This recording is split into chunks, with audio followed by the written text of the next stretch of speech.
Rasalah konsep kerja seperti ini sebenarnya daripada hasil kajian saya juga kepada beberapa organisasi swasta tersebut, para pekerja mereka menyatakan bahawa kegembiraan mereka, job satisfaction, kepuasan kerja mereka meningkat banyak saja. Anda sedang mendengar Usim Podcast. Kita kembali lagi bersama Usim Podcast, siri kedua dengan topik etika kerja dalam Islam, keseimbangan kerjaya dan kehidupan. Saya teruskan dengan persoalan saya yang berikutnya, ya Doktor? Ya. Dari sudut implementasi, apakah cara yang doktor sarankan untuk mencapaikan keseimbangan kerjaya dan kehidupan ini? Okey. Banyak sebenarnya kaedah ya Najah. Lain orang, lain dia punya kaedah, lain dia punya mungkin saranan dia lah untuk kita capai keseimbangan kerjaya dan kehidupan. Kalau kita tengok orang-orang yang mungkin dah lama berkerjaya Najah, dia ada banyak alternatif. Dia ada banyak gaya dan cara untuk dia seimbangkan antara kerjaya dan juga kehidupan ni. Maksudnya kesibukan di tempat kerja dan juga keperluan untuk menguruskan keluarga misalnya. Tak ada masalah bagi dia. Macam petik jari je, okey. Kalau tak boleh macam ni, buat macam ni. Tak boleh buat macam ni, macam ni. Tapi mungkin saya boleh kongsikan kaedah yang mungkin umum lah, yang mana sesiapa saja boleh gunakan, tak kira lah yang berpengalaman luas dalam hal ini ataupun yang mungkin baru nak memulakan kerjaya dan sebagainya. Baik, pertamanya kita Najihah kena pegang satu hakikat, iaitu kita sebut tentang kerjaya, kita sebut tentang kehidupan. Kalau orang yang dah berkeluarga, dia ada keluarga, dia ada peranan dia sebagai bapa ataupun sebagai ibu. Semua ni adalah satu bentuk amanah Allah. Berat amanah ni. Sebut ringan, amanah. Tapi nak melaksanakan Najihah, Masya Allah, susah dan sukar. Kalau tak kena gaya. Jadi kita kena harus dari semasa ke semasa belajar. Dan kemudian kita praktik kaedah-kaedah juga usaha untuk kita Najihah penuhkan amanah-amanah ni bukan secara maksimum. Sekali lagi saya tak sebut maksimum, tapi secara optimum, semampu dan sedaya kita. Dan kalau kata ada kesilapan, kalau kata ada kekurangan, jangan risau. Sebab kita tahu bahawa manusia tu, dia hanya belajar, bukan nak kata hanya belajar lah, dia belajar lebih baik kalau dia belajar daripada kesilapan. Pernah jatuh dan bangkit balik, maka dia tahu erti kesakitan. Pernah jatuh, bangkit balik, maka dia pernah tahu erti kegagalan. Tapi dia tak pernah berhenti untuk memperbaiki diri dia dan mencapai matlamat kehidupan dia. Jadi kita juga Najah, yang keduanya, haruslah sentiasa meletakkan apa kita panggil sebagai harapan. Kita perlu berdoa kepada Allah Ta'ala agar kita ini dilorongkan satu bentuk jalan, satu bentuk kemudahan dan juga petunjuk serta hidayah Allah Ta'ala agar kita dapat menyusun atur amanah-amanah di tempat kerja kita ini, menyusun atur amanah-amanah kita di dalam kehidupan peribadi kita. Yang ketiganya Najihah, saya boleh sebut bahawa kita ada satu role model yang agung, iaitu Nabi Muhammad sallallahu alaihi wasallam.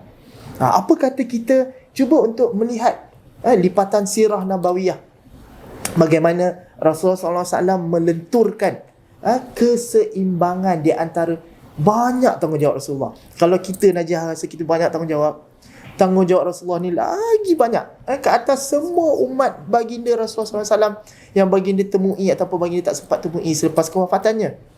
Rasulullah lah orang yang kita panggil sebagai Rasul. Sudah tentulah Rasulullah lah ketua. Rasulullah juga mempunyai peranan sebagai sahabat, sebagai suami, sebagai mungkin ayah kepada anak-anak, sebagai mungkin jiran dan sebagainya. Jadi kalau kita boleh melihat bagaimana Rasulullah SAW balancekan atau Najihah seimbangkan antara semua peranan-peranan yang Rasulullah perlu galas sepanjang kehidupan baginda, maka insya-Allah kita boleh mencapai keseimbangan kerjaya yang seoptimumnya. Dan mungkin yang terakhirnya Najihah, sebagai seorang yang cuba mempersoalkan ataupun mencari-cari erti keseimbangan dalam konteks kerjaya dan juga kehidupan, kita harus banyak membaca lah. Kita harus banyak membaca, mungkin bahan-bahan bacaan formal yang banyak beri panduan berkenaan dengan bagaimana untuk melentur elemen seimbang antara kerjaya dan juga kehidupan.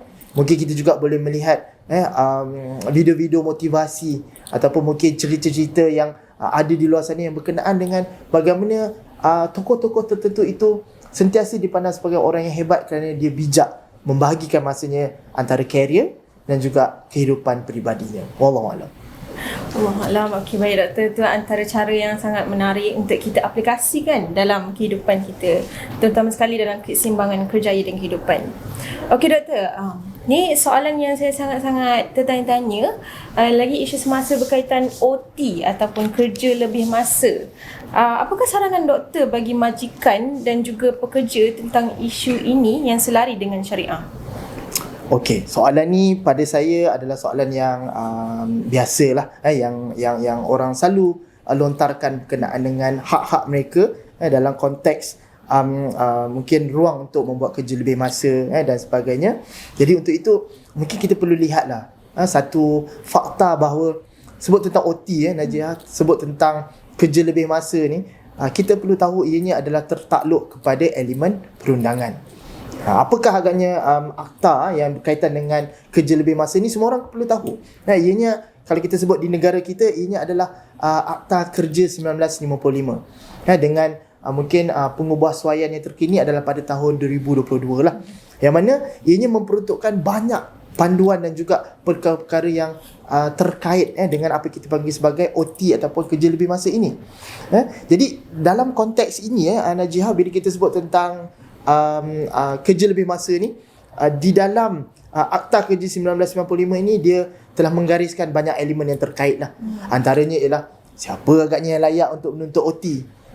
Jadi mungkin dalam akta ni, kalau saya boleh share lah, berdasarkan kepada pengubahsuaian ataupun penambahbaikan dalam konteks Akta Kerja 1955 bersandarkan 2022, menyebut bahawa mereka yang bergaji RM4,000 ke bawah layak untuk menuntut OT.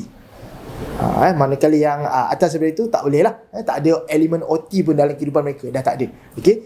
Kemudian kita perlu juga tahu berapa maksimum jam tuntutan untuk OT ni. Bukan main bedal aja, hari-hari buat tambahan 4 jam sama sebulan, sama mungkin 22 ataupun 20 hari, terus apply OT. Tak boleh macam tu. Dia ada had maksimum jam tuntutan dia. Kemudian kadar bayaran, bukan suka-suka organisasi boleh letak kadar bayaran OT berapa ringgit sejam, tak ada. Dia ada kadar bayaran yang telah dikira-kira berdasarkan kepada mungkin tangga gaji, dan sebagainya lah. Dan kita harus faham juga jenis kerja lebih masa ni bila. Dia ada macam bersifat OT harian, kerja lebih masa harian. Ada kerja lebih masa pada hari cuti, dan ada kerja lebih masa ataupun OT pada hari kelepasan am. Jadi dia ada kadar-kadar yang berbeza, dan kadar-kadar yang berbeza ini perlu dilunaskan oleh majikan. Okey, dengan syarat juga OT ini juga Najihah, bukannya kehendak seorang pekerja tu. Contohlah dia buat kerja daripada pukul 8 sampai pukul 5. Dia rasa bahawa dia perlu jumlah jam kerja tambahan pada hari itu. Dia terus buat kerja jam tambahan, dan kemudian di hujung bulan dia claim. Tak boleh, sebab OT ni dia dia tertakluk kepada persetujuan dan kebenaran majikan, kan? Dan kemudian dari segi amanah pula saya nak sebut Najihah, kadang boleh je kerja tu habis dalam hari tu, tapi dilewat-lewatkan sebab dia berfikir bahawa ini ruang untuk aku minta OT itu, kerja lebih masa itu. Jadi sebenarnya itu menunjukkan bahawa seseorang pekerja itu dia tak efektif, dia tak efisien, dia tak memberikan kesan kerja yang baik, dan juga dia tidak membuatkan kerja yang dilaksanakan dengan sistematik dan baik. Jadi untuk itu kalau saya nak sebut dalam konteks syariah lah, Najihah, senang saja. Bila kita sebut tentang kerja lebih masa, bila kita sebut tentang OT ini, saranan saya kepada pekerja dan juga majikan, kita harus letakkan syariah tu sebagai tunjang panduan kita lah. Contohlah dalam kalangan pekerja lah kan Najihah, bila sebut tentang OT, macam saya sebut tadi lah, kena amanah lah. Maksudnya kerja tu patut boleh kerja dilunaskan dalam pukul 8 sampai pukul 5 selesaikanlah. Yes, betul. Jangan lewat-lewatkan kerja, buat kerja secara sambal lewa, dan kemudian tambah lagi 4 jam. Dosa, kan? Dan kalau dalam kalangan majikan pula lah, bila kita sebut tentang OT tersebut, kalau benarlah pekerja tu rasa bahawa dia perlukan lebihan masa untuk menyelesaikan suatu tugasan, maka izinkanlah, maka berilah kebenaran ianya adalah untuk tujuan produktiviti organisasi sendiri. Jadi tuntasnya Najihah, mungkin juga saya nak tutup persoalan ini dengan saya bawakan satu peringatan Allah SWT satu hadis Nabi Muhammad sallallahu alaihi wasallam yang diriwayatkan oleh Anas radhiyallahu anhu, qala Rasulullah sallallahu alaihi wasallam, maksudnya Allah Subhanahu wa taala akan mempertanyakan semua orang yang memegang amanah atas amanah yang ia tanggung. Apakah ia memeliharanya atau ia menyia-nyiakannya? Ataupun bahasa Melayu sebenarnya mensia-siakannya ke ataupun menyia-nyiakannya, wallahu alam. Dan Rasulullah menyambung lagi hingga Allah Subhanahu wa taala akan mempertanyakan seseorang pada keluarganya. Hadis riwayat Muslim. Jadi dalam hal ini ingatlah bahawa bila kita sebut bukan saja tentang OT ini, bahkan perkara-perkara lain yang terlibat dalam konteks benefit ataupun mungkin imbalan balas secara keuangan ataupun bukan keuangan yang diraih oleh seorang pekerja, kalau ianya bersandarkan kepada amanah, maka insya-Allah ianya adalah mematuhi syariat. Tapi kalau ia tidak bersandarkan kepada amanah yang telah Allah Ta'ala berikan, dia culas tapi dia mohon OT, maka dalam hal itu tahulah kita bahawa ia telah lari daripada landasan syariah. Najah? Ya, Alhamdulillah Doktor. Terima kasih untuk jawapan itu. Untuk soalan seterusnya dalam topik 7, Islamic Ethical System and Alternate Theories. Islam menyokong sistem eternal law ataupun undang-undang yang kekal. Doktor ada menyatakan bahawa Islam menekankan bahawa takwa tidak dicapai dengan mengabaikan kehidupan di dunia ini. Adakah kenyataan ini selari dengan objektif keseimbangan kerjaya dan kehidupan? Okey. Untuk mungkin memberikan jawapan yang saya tak sebut sebagai paling tepat lah, tapi saya cuba nukilkan supaya kita semua boleh faham. Saya nak ambil satu mungkin nukilan seorang ilmuwan Islam iaitu Taha Jabir Al-Alwani, yang mana beliau menyebut bahawa manusia itu telah diperintahkan oleh Allah Subhanahu Wa Taala untuk membuat pembacaan ataupun pentakkulan secara serentak, iaitu antara satu bentuk pentakkulan kepada wahyu Allah Ta'ala, iaitu Al-Quran, dan juga satu lagi pentakkulan iaitu melihat keagungan dan keesaan Allah SWT ini melalui penglihatannya, pengamatannya kepada alam sekitar ni, Najihah. Jadi kalau kedua-dua pentakkulan ini menurut Taha Jabir Al-Awani kita buat sebaiknya, maka insya-Allah dalam hal ini kalau kita nak kaitkan dengan keseimbangan kerja dan kehidupan, insya-Allah kita dapat panduan yang baik lah. Kerana apa? Islam menyarankan kita lah untuk membugarkan usaha kita untuk melihat pemahaman kita terhadap ilmu-ilmu akli, ilmu-ilmu nakli, dan kemudian ilmu-ilmu yang berkaitan dengan survival kehidupan, ilmu motivasi kerjaya, ilmu kepimpinan di tempat kerja, ilmu menjadi seorang bapa ataupun ibu yang baik di rumah dan sebagainya. Kerana apa? Kerana ilmu-ilmu ini akan memantapkan elemen-elemen yang kita panggil sebagai peradaban diri kita sebagai seorang manusia dalam komuniti dan sebagainya. Dan dalam masa yang sama sebenarnya ilmu-ilmu ini adalah satu ruang yang Allah Ta'ala bagi kat kita untuk kita lebih kenal kepada Allah dan lebih tunduk kepada keesaan Allah SWT. Kerana apa? Kerana kita diturunkan ke muka bumi ini untuk memakmurkan bumi yang Allah Ta'ala cipta kepada kita inilah.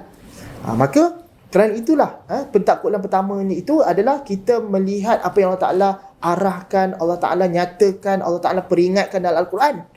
Tapi dalam masa yang sama untuk memahami apa yang Allah sebut dalam Al-Quran itu adalah kita melihat kepada perbahasan, perbincangan ilmuwan lain. Kita lihat kepada apa yang Allah Ta'ala tunjukkan bukti dalam alam semesta ini untuk kita lebih mengenal Allah berdasarkan pembacaan kita kepada Al-Quran tadi. Baca Al-Quran, kemudian tengok bukti-bukti yang Allah Ta'ala tunjukkan di alam semesta ini. Dan dalam hal ini itulah kita panggil sebagai ada elemen keseimbangan, Najihah. Keseimbangan kepada kita tuntas dalam konteks pemahaman kepada apa Allah peringatkan dalam Al-Quran, dan kita tuntas dalam aspek pentakkulan kita, pemahaman kita tentang ilmu-ilmu Allah Ta'ala bagi melalui alam semesta ini. Maka dengan itulah kita mungkin boleh tengok bahawa Allah Ta'ala ada sebut dalam Al-Quran, dan itu adalah doa kita hari-hari, Najah, iaitu Rabbana atina fid dunya hasanah wa fil akhirati hasanah wa qina azabannar. Nampak tak? Bahagia dunia dan bahagia akhirat yang Allah Ta'ala sebutkan untuk kita minta dekat Allah. Maka itu dia, ada justifikasi keseimbangan di situ. Jadi ini adalah satu bentuk peringatan yang jelas lah, yang boleh saya mungkin kaitkan dalam konteks KKK ataupun keseimbangan kerjaya dan juga kehidupan ini, betapa kita perlu selaraskan keperluan syariat dan juga kita selaraskan kehendak dan keperluan kita sebagai manusia, sebagai khalifah Allah di muka bumi ini. Najia. Okey, baik doktor. Alright. Untuk soalan terakhir untuk podcast ini, dengan konsep pekerja nomad digital ataupun dengan kata mudah pekerja work from home yang semakin menjadi trend digemari orang muda, adakah doktor rasa konsep bekerja ini dapat membantu dalam mencapai keseimbangan kerjaya dan kehidupan tersebut? Baik. Benda ni best. Sebab apa? Sebab saya sendiri pun rasa bahawa saya adalah seorang nomad digital. Nomad digital ni apa? Jangan pula kita rasa bahawa nomad digital ni maksudnya kita kembali ke zaman barbarian. Kita kembali ke zaman batu ataupun kita selangkah ke belakang. Tidak. Ini adalah satu mungkin terma yang suka digunakan oleh banyak orang yang berkecimpung dalam dunia teknologi, terutamanya dalam teknologi internet dan sebagainya lah. Baik. Nomad digital ni ataupun mungkinlah seperti yang Najia sebut tadi, itu adalah orang yang dia tidak lagi ruang lingkup kerja dia adalah di tempat kerja secara fizikal. Pejabat. Di pejabat. Contohnya macam Usim ni, sebelum pukul 8 semua berdoyon-doyon pergi ke Usim untuk punch in, dan kemudian pukul 5 berdoyon-doyon balik ke rumah, ambil anak, ambil suami, ambil isteri, dan ambil sesiapa sajalah untuk kembali ke fitrah kehidupan di rumah. Dah tak ada lagi dah. Kerana apa? Kerana kita faham bahawa dengan perkembangan teknologi yang sangat-sangat kita sendiri pun rasa macam wah lajunya dari hari ke hari, tapi sebenarnya ada sangat banyak kebaikan yang boleh kita tarik, kita ambil, kita serap dan cerap daripada teknologi-teknologi yang ada ini. Okey. Saya mungkin nak sebut bahawa selain daripada work from home ni, ada banyak terma lain tau, Najah.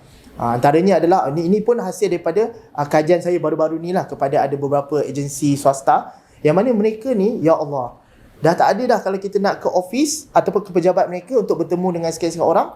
Ada kalanya mereka akan membuat temu janji itu, dia kata boleh kita buat temu janji secara online sahaja, secara dalam talian. Kerana apa? Kerana mereka telah pun ada terma work from home tu. Terma dia adalah SOHO, SOVO. Apa bendanya tu? SOHO, SOVO tu kan? Okey, boleh mungkin saya ni lah. Ada satu lagi. Nama dia adalah virtual. Boleh kita bertemu secara virtual, amboi. Kalau katalah contohlah kan, mungkin orang yang dah meninggal umur tahun 50-an dulu, bila katalah dia bangkit, kita kata pak cik boleh kita SOVO, dia meninggal balik semula kan. Saya gurau je lah. Okey, maksud saya adalah SOHO tu apa? Small office or home office. Maksudnya apa? Seseorang pekerja tu dah tak payah datang secara fizikalnya ke tempat kerja, tapi dijadikan ruang lingkup yang dia selesa tu sebagai office dia. Contoh macam sekarang lah, ruang lingkup kerja kita ni berdua ni Najihah adalah, inilah small office kita, tapi kita dapat merentasi ruang-ruang pejabat atau ruang-ruang yang penonton sedang berada sekarang ini secara sekelip mata kan, dan kita sedang bekerja. Okay, so dalam hal ini dipanggil sebagai small office, home office. Tak perlu nak ke pejabat dah, mungkin boleh berada di rumah, mungkin boleh angkut laptop dan sebagainya, pergi ke kedai yang kita suka duduk, ke kafe yang kita suka duduk, ambil secawan kopi, okay, dan kemudian kita minum sambil menikmati keseronokan vibrant ataupun suasana kedai kopi tersebut sambil kita buat kerja, lagi selesa. Berbanding dengan contohnya macam saya ada mungkin rakan sekerja bernama Amirul, hari-hari kena tengok muka dia kat pejabat. Jadi bila ada SOHO ini ataupun SOVO ataupun SOFO ini, saya tak payah tengok muka dia, tapi saya boleh berhubung dengan dia masih melalui internet, gadget-gadget yang ada dan sebagainya. Jadi itu adalah SOHO tadi kan, small office, home office. Ada satu lagi adalah SOFO. SOFO tu adalah small office, flexible office. Contohlah saya dengan Amirul, kami tak suka nak kerja waktu siang, sebab waktu siang ni kami nak berjogging, nak uruskan anak, nak beli ikan kat pasar, nak ambil anak dari sekolah dan sebagainya. Contohlah kami selesa bekerja mula pukul 5 petang sampailah ke tengah malam. So secara fleksibel SOFO ini juga boleh diterima pakai oleh organisasi-organisasi di luar sana, yang mana pada mereka janji kerja siap, tapi tak semua jenis kerja lah Najihah yang sesuai untuk SOHO, SOFO ataupun SOVO ni. SOVO ni dia konsep dia adalah small office, virtual office. Kita tak nampak dia pun. Ada kadang orang bekerja, dia tak nak tunjuk dia punya identiti muka dia, dia pakai apa kita panggil sebagai apa nama dia punya filter lah, atau kalau bukan filter pun mungkin ada kartun tu yang kita bercakap tapi kartun tu pun ada memek muka, kan AI, okay? Digital pengganti digital kita lah kan. Jadi itu ialah virtual, tapi masih juga boleh diguna pakai, dianggap sebagai menyumbang kepada organisasi. Jadi dalam hal ini saya rasalah konsep kerja seperti ini sebenarnya daripada hasil kajian saya juga kepada beberapa organisasi swasta tersebut, para pekerja mereka menyatakan bahawa kegembiraan mereka, job satisfaction, kepuasan kerja mereka meningkat banyak, Najia. Sebab apa? Sebab organisasi bagi mereka ruang berkreativiti pada ruang yang mereka selesa, pada masa yang mereka selesa, okay? Dan juga pada pace ataupun kelajuan kerja yang mereka rasa mereka boleh buat. Jadi bila begitulah keadaannya, contohlah kan, kalau perlu ke pejabat setiap hari, kena bayar duit minyak kereta, kalau ada tol kena bayar tol, kemudian anak perlu hantar ke taska dan sebagainya. Tapi kalau SOVO ni dilaksanakan secara meluas lah bagi kerjaya-kerjaya yang bersesuaian, maka sebenarnya itulah jawapannya, iaitu meningkatkan produktiviti, meningkatkan rasa seronok untuk bekerja, boleh fokus untuk uruskan anak-anak, kerjaya sendiri, minat sendiri, hobi sendiri dan sebagainya. Pecah rahsia sikit lah, saya sebagai pensyarah ni pun konsep kerjanya adalah ada elemen fleksibel kan. Sangat saya hargai. Kerana apa? Kerana lepas saya hantar anak saya pergi sekolah, saya boleh sebelum punch in kerja saya secara rasmi di USIM ni, saya boleh pergi jogging dulu, saya boleh pergi naik basikal dulu, okey, dan sebagainya. Jadi bila ada flexibility yang sesuai lah dengan jenis pekerjaan tersebut, insya-Allah konteks kerja seperti ini akan membugarkan apa yang dipanggil sebagai rasa ada elemen keseimbangan antara kerjaya dan juga kehidupan.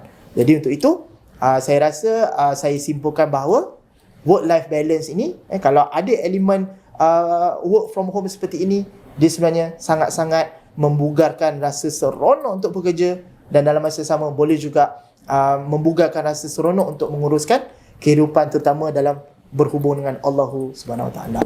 Najia. Okey, terima kasih kepada doktor pada jemputan kita pada hari ini, Profesor Madya Dr. Khairul Nizam Muhammad Noor, atas perkongsian yang mendalam berkaitan topik ini. Saya pasti ramai di luar sana mendapat ilmu serba sedikit tentang etika kerja dalam Islam dan dapat mengaplikasikan apa yang kita bincangkan hari ini dalam pekerjaan masing-masing. Penonton boleh dengarkan podcast ini di www.podcast.usim.edu.my atau Spotify, Apple dan Google Podcast. Saya ulang sekali lagi, penonton hari ini boleh mendapatkan buku Islamic Work Ethics ini secara 20% off hanya pada hari ini. Just tekan je link di bawah untuk purchase, okay?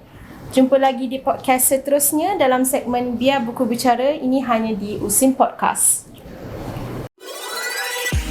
Anda sedang mendengar USIM Podcast.